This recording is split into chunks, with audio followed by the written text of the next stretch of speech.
কি হৈছে ইয়াত কিহৰ গাড়ী ধৰিছে কেইটা গৰু আছে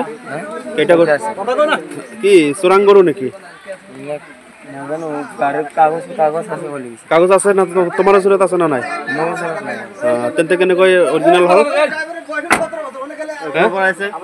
ক'ৰ পৰা আহিছে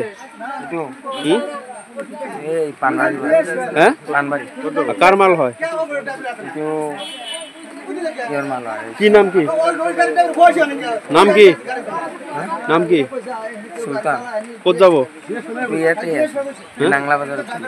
বাজাৰত যাব উত্তৰ চাইডৰ পৰা গৰু আনে চিৰাণী গৰু তাতে বেচা কিনি কৰি থাকে 2 নম্বৰী গৰু হয় বেপাৰীটো ইয়াতে নাই যে এইবিলাক গৰু মানে চোৰাং গৰু নেকি চোৰাং গৰু হয় তাৰ মানে ইয়াতে আমৰা যেতিয়া ৰাইজত ৰাখিছো ইয়াতে তেতিয়া কোনো ডকুমেন্টস নাই গৰুবিলাক ডকুমেন্টস নথকাৰ কাৰণে মই ৰাখি দিছো ৰাইজ সকলো ৰাইজ মিলি ৰাখি দিয়ে কি মেৰেছৰ থানাত আমি কল কৰি দিছো কল কৰি পিছত ইয়াৰ পৰা আহিছে আহিখন থানাৰ পৰা উচি লৈ গ'ল গৰু চালান পোৱা নাই দেখাব পৰা নাই কাৰণে মই ফোন কৰি দিছো থানাত লৈ গ'ল চোৰাং ব্যৱসায় গৰু নেকি চোৰাং ব্যৱসায় গৰু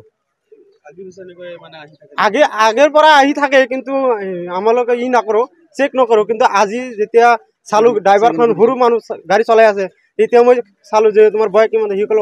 17 বছৰ হৈছে ড্ৰাইভিং নাই মই কৈছো গৰুৰ ডকুমেন্টস আছে নেকি সি কৈছে নাই তেতিয়াই পৰা মই থানাত কল কৰি দিছো ওচি ছাৰক তেতিয়া আহি গ'ল লৈ গ'ল কেইটা গৰু আছে 6টা ইটো নাজানো ক'ৰ পৰা আহিছে সুলতানৰ গৰু বোলে সুলতান হাছে মোবা সুলতান হৰিশ্বৰৰ আৰু লাংলা দুজন আছে মোবা আৰু হাসিম কি বিচাৰে বিচাৰো যাতে গৰুবিলাক যে লৈ আহে ডকুমেন্টস সহকাৰে যে লৈ আহে